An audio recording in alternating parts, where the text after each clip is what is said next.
Today's segment is on the problem of inflation. Inflation is defined as a general increase in the price level. And we are going to be calculating the extent of inflation, the level of inflation, by three different ways. One will be the GDP deflator, and that would be the calculation of the increase in the price of all goods and services. Goods that we use more often, less often, services the same way. So we're going to be looking at all the output and the price of these outputs. The PPI refers to producers. It is called the Producer Price Index, and it measures inflation at the wholesale level. It's going to be taking into consideration the cost of labor, the cost of raw materials, and of course producers will try as far as they can to push that increase in prices onto the consumers. The third one will be the CPI, the most widely used measure of inflation, and this is called the Consumer Price Index. We are interested in knowing how will consumers be affected by the change in price. In order to reflect the burden of a change in price on consumers, we're going to be looking at what it is that consumers buy. And we have come up with what we call the market basket of goods and services that an urban family is going to be consuming. The average consumer is going to be spending the largest component of their expenditure is going to be their housing. The second one would be food or transportation, depending on what is happening to the price of these items. So let's say that we have an increase in the price of gasoline. Transportation, therefore, is going to be harder hit. More of our money is going to be spent on transportation, and as a result, it might become the second largest component of our spending. Food, generally speaking, is up there, and if there is a drought, if there are bad conditions, maybe there is a contamination of food at the farm level, for instance, straight away you will see an increase in the cost of food. So the CPI is going to represent the burden of inflation for the average urban consumer. So now that we explained the three ways that we're going to be measuring, that we're going to use to measure inflation, let's concentrate on the GDP deflator, and from that we are going to be measuring and calculating the price index. I have a few numbers here that are going to represent the economy in different time periods. So let's say that this is in different years.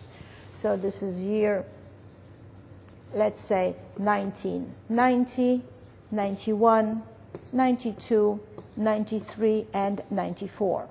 So you've got different years, and you have the price level in that year. I'm sorry, this is the price level in that year, and then also the amount of goods produced in that year. Well, the numbers are small just to make it easier for you to calculate and grasp the reason why these changes are taking place. So when you have the amount of goods produced, quantity, and you also have the price per unit of good, you can calculate what we call the nominal GDP. And nominal GDP will be the value of goods and services produced in 1 year, measured in the value of the dollar in that particular year. So if you multiply P times Q, you're going to be getting the GDP in those years. So for 1990, we produced 5 units at $1 a piece. The GDP was 5. In 1991, you see that we have increased output to 6, and prices also have gone up, so now our nominal GDP is 12. 8 times 4, 32, 8 times 5, 40, and so on. Here is your nominal GDP. What you need to do right now is to compare the different years and correct for the fact that prices have changed. So in order to do that, we're going to be calculating our price index. And to do that, we need to find one particular year, which is going to be the reference year, so that all the GDPs are going to be expressed in the same measuring value of the dollar, the same way that we measure, the same purchasing power. With that dollar, you will be able to buy the same amount, whether it's in 1990 or in 1994. So now, price index, we need to choose a base year. And for that, let's say we choose 1991. And this is going to be our base price. You can see that here, prices have doubled between 1990 and 1992. And in 1990, they were half as high, so they have been going up more or less drastically. Here they have doubled, here they have doubled again. So now that we have our nominal GDP, we would like to calculate the price index. And in order to calculate the price index, we need to find one particular price that is going to be our base year. So here let's choose 1991 as the base year, and 2 is going to be the price level, $2 a piece. So how are we going to, what is the formula for the price index? Price index is equal to the price in a particular year divided by the price in the base year, and you multiply this by 100. Let's try for 1992. So for that year, 1992, your price in 1992 is $4 a piece. The base year price is $2, and you multiply this by 100, and that is going to be equal to 200. What does 200 mean? It means that prices have gone up by 100%, because this is in relationship to the base, which is going to be equal to 100. So anything above 100 means prices have gone up. Anything below 100 means prices have come down. So let's see if this really checks out. Well, prices were $2 a piece. Now they are $4 a piece. Indeed, it is twice as high. So it has gone up by 100%. They have doubled. And this is the way your price index has been calculated. Let's try for 1990. In 1990, your price in the year is $1 a piece. The price in the base year is $2, so that would be 1 divided by 2 times 100, and that gives you your 50. And so on and so forth. So you know that here, for instance, in 1994, prices compared to the base year have gone up by twice as much. So the increase here is of 200%. So in 1994, you can see that prices have gone up by 200%, because from 100 to 300, that's 200% increase. Here, if it is 200, then prices went up by 100, and so on and so forth. So what are we going to be using this price index for? The purpose of the price index is to be able to correct for the differences in prices, so that you can compare spending or purchasing power in different years and still understand that you could be buying the same amount with this one particular dollar, with this one particular unit. Very often, grandma or grandpa may say, well, when I was your age, I was making $500, I was able to support my whole family, I was able to buy a house, etc., etc. And you're complaining about how little money you are making, and you're really making $1,000 a month, so you should be doing so much better. So your answer should be, Grandpa, when you were making $500, every dollar was able to buy so many more goods and services because prices were so much lower then than they are today. As an assignment, I would like you to go to www.bureauoflaborstatistics.gov. So go to www.bls.gov, and under inflation, there is an inflation calculator. And at that point, you can choose the year. Let's say this was in 1938 that your grandpa was making $500. Plug in the $500, and that will make the calculations to show you how much $500 would be equivalent to in today's dollars, given that prices have gone up. So now, for our purpose here, we are going to be using the price index in order to calculate real GDP. To calculate your real GDP, you are going to take the nominal GDP divided by the price index, and you multiply this by 100. Let's try to apply that formula to these numbers. You're looking at 1992. Your nominal GDP is $32, but your real GDP is only of 16. And that is because the increase in nominal GDP was due not only to the increase in output, but also and mainly because of the increase in the price level. So the $32 would only be buying $16, given that every dollar in 1992 buys half as much as it bought in 1991. And how did we get the 16? We took 32 divided by 200 times 100, and that will give you your 16.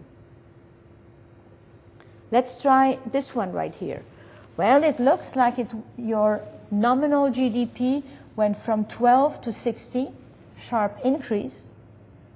But actually, in real terms, it only went from 12 to 20. And that's because prices have gone up. So the 60 divided by 300 times 100 will give you your $20 billion in real GDP. So that amount represents how much you could have bought with this amount, given that prices have gone up. So if you were to use the dollars of 1991, you would have been able to buy $20, not $60 worth of goods and services, because prices have gone up. So how come we are trying to avoid inflation? Why is inflation detrimental to the economy? Well, there are many negative side effects. For starters, inflation is going to be redistributing income. In a society, you have debtors and you have creditors. Debtors are going to be gaining from that because they will be using that money today when prices have not gone up yet, while they will be returning money that will not buy the same amount in a year or 2 years as it did when they were borrowing it. So debtors are going to be gaining and creditors are going to be losing, because they still got back the $100 that somebody borrowed from them. But right now, the $100 is not going to be purchasing as many goods and services as before. So if you're looking at the population at large, you will see that young people are the ones that are the debtors and therefore gain from inflation, while older people have the money to lend and as a result, they are the ones who are going to be losing out. What is going to be happening to savings if inflation is high? Well, since the value of the money is being lost, people are going to tend not to save. They are going to try and spend the money to have goods that are appreciating in value. This is why during an inflation situation, you would have more people trying to buy real estate because they expect the price of homes and property to be going up so that they don't lose out. We're also going to be looking at the difference between the nominal and real interest rates. If inflation goes up, you will see that the nominal interest rate has to be going up, because within the interest rate, they are going to try and make you pay for the loss in the value of the money that you are using right now. In terms of contracts, they're going to be more difficult to abide by in the long run because you can't really estimate inflation very, very accurately.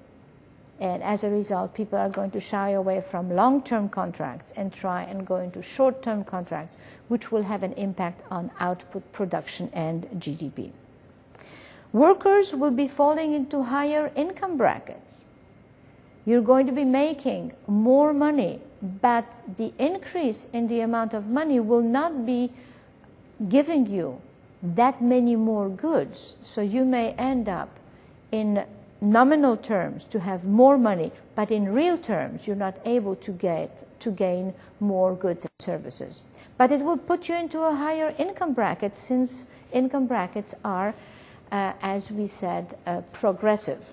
As you make more money, then they are taking away a larger chunk of your income as a tax, progressive tax rate. And overall, as there is more inflation, spending will be going down because people cannot afford to buy as many goods and services, since the price of those goods has gone up and it was not compensated in the higher incomes. Later on, we're going to be discussing the reasons for inflation, or what we call the two types of inflation. And that would be inflation that is a result of an increase in costs, or what we call cost push. And then we're going to be looking at demand pull inflation. Cost push would be something like an increase in the price of raw materials, an increase in the price of labor because of strong labor unions, while demand pull is a situation where people have more money to spend, too much money chasing too few goods, and ways whereby we're going to be reducing or trying to reduce both demand pull and cost push. I hope that this clarifies it a little bit, and we will continue next time.